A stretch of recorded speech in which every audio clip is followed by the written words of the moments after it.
नाज़रीन, एडीसीआर सियालकोट के गिर्द घेरा तंग हो गया। ये तमाम तर करप्शन का केस नवाज शरीफ साहब के इल्म में कौन लेकर आया? मौलवी अब्दुल शकूर साहब, जिनका ताल्लुक सियालकोट से है, मियाँ साहब के कुछ करीब हैं। एक मुलाकात में उन्होंने मियाँ साहब को तमाम तर तफसीलात से आगाह किया।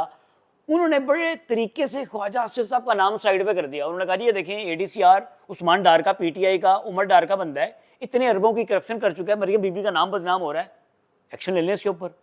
मियाँ साहब ने तसल्ली की अच्छे से। मियाँ साहब ने देखा करप्शन के केस को और उसमें सबूत भी थे, काफ़ी थे।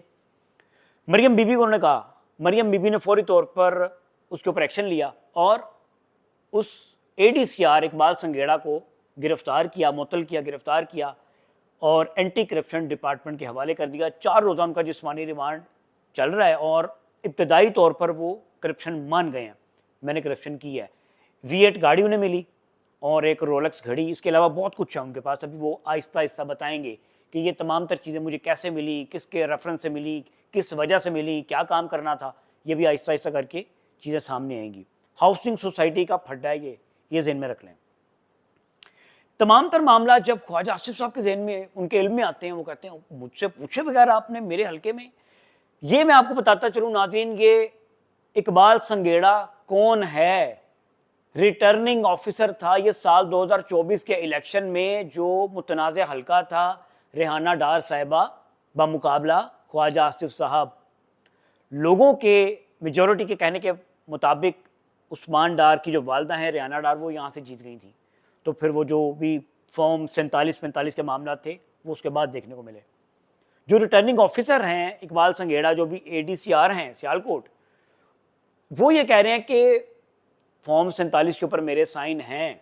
इसकी तरफ ये जिससे तो इशारा कर रहे हैं, फिर ऐसे लग रहा है कि भाई अगर मैं पकड़ा जाऊंगा ना, अगर मुझे पकड़ा है तो फिर मैं तमाम तर चीज़ें एक एक करके खोलता जाऊंगा। करप्शन हुई है, बड़े पैमाने पर हुई है, बड़े लेवल पर हुई है। एक एक करके लोग आएंगे, इसके तमाम तर चीज़ें एक एक करके सामने आती जाएंगी, एक एक करके कड़ियाँ मिलती जाएंगी, लोग पकड़ते जाएंगे, पकड़े जाएंगे। जिन्होंने करप्शन की, जिन्होंने बहती गंगा में हाथ धोए, पकड़े जाएंगे। क्योंकि मरियम नवाज के साथ जो लोग काम करते हैं, उनका ये कहना है कि मरियम बीबी ज़ीरो टॉलरेंस रख रही है, ज़ीरो टॉलरेंस करप्शन के खिलाफ।